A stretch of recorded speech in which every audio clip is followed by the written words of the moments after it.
Hi മക്കളെ, വളരെ പ്രധാനപ്പെട്ട ഒരു അപ്ഡേഷനുമായിട്ടാണ് ഞാൻ വന്നിരിക്കുന്നത്. ഈ ഒരു വിവരം എല്ലാ SLC ഇപ്പോൾ റിസൾട്ടിന് വേണ്ടി വെയിറ്റ് ചെയ്യുന്ന ഫ്രണ്ട്സിന് അയച്ചു കൊടുക്കുക. നമ്മൾ ഔദ്യോഗികമായിട്ടുള്ളൊരു വിവരം വന്നിരിക്കുകയാണ്. ഇതിന് മുമ്പേ നമ്മുടെ പ്രിയപ്പെട്ട മന്ത്രി ശിവൻകുട്ടി സാർ പറഞ്ഞിട്ടുണ്ടായിരുന്നു ഈ പറയുന്ന മെയ് മാസം 2ാം വാരത്തിലായിരിക്കും നമ്മുടെ റിസൾട്ട് വരുന്നത് എന്ന്. സോ ഇപ്പോൾ അതിന് കൃത്യമായിട്ടുള്ളൊരു ഉത്തരം കിട്ടിയിരിക്കുകയാണ്. മെയ് 9ാം തീയതി ആയിരിക്കും നിങ്ങളുടെ റിസൾട്ട് വരുന്നത്. അപ്പോൾ പല ആളുകളും പലതരത്തിലുള്ള ടെൻഷൻ അടിച്ചുകൊണ്ടിരിക്കുകയാണ്. ഇനി നിങ്ങളുടെ ടെൻഷനുകൾ കൂടുമെന്നല്ലാതെ കുറയാൻ പോകുന്നില്ല. പക്ഷേ എനിക്ക് പറയാനുള്ളത്, നിങ്ങൾ ഇതിനെപ്പറ്റി ഒന്നും ആലോചിച്ച് നിൽക്കേണ്ട. നിങ്ങൾ എഴുതി കഴിഞ്ഞു, എല്ലാം കഴിഞ്ഞു.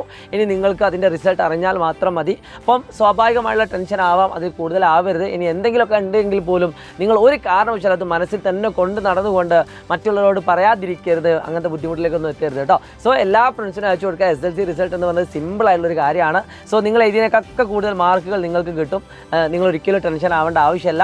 നിങ്ങൾ അർഹതപ്പെട്ട മാർക്ക് ഉറപ്പായിട്ട് നിങ്ങൾക്ക് തേടി വന്നിരിക്കും. അപ്പോൾ വേറെ ഒന്നും പറയാനില്ല. ഈ ഒരു വിവരം നിങ്ങൾ എല്ലാ ഫ്രണ്ട്സിനും അയച്ചു കൊടുക്കുക. തുടർന്നും നിങ്ങൾക്ക് ഇതുപോലുള്ള എല്ലാ അപ്ഡേഷനുകളുമായിട്ട് നമ്മുടെ ഈ ചാനൽ നിങ്ങളുടെ മുന്നിലുണ്ടാവും. കൂടാതെ നിങ്ങൾ സൈലം ക്ലാസ് +1 എന്ന് പറയുന്ന യൂട്യൂബ് ചാനലും കൂടി ഒന്ന് സബ്സ്ക്രൈബ് ചെയ്ത് വെക്കുക. It's me Shahid Ramzan Xylem learning. അപ്പോൾ മെയ് 9 നമ്മുടെ ഡേറ്റ്. എല്ലാവർക്കും ഫുൾ A+ കിട്ടട്ടെ എന്ന് മാത്രം ആശംസിച്ചുകൊണ്ട് it's me Shahid Ramzan Xylem learning. By.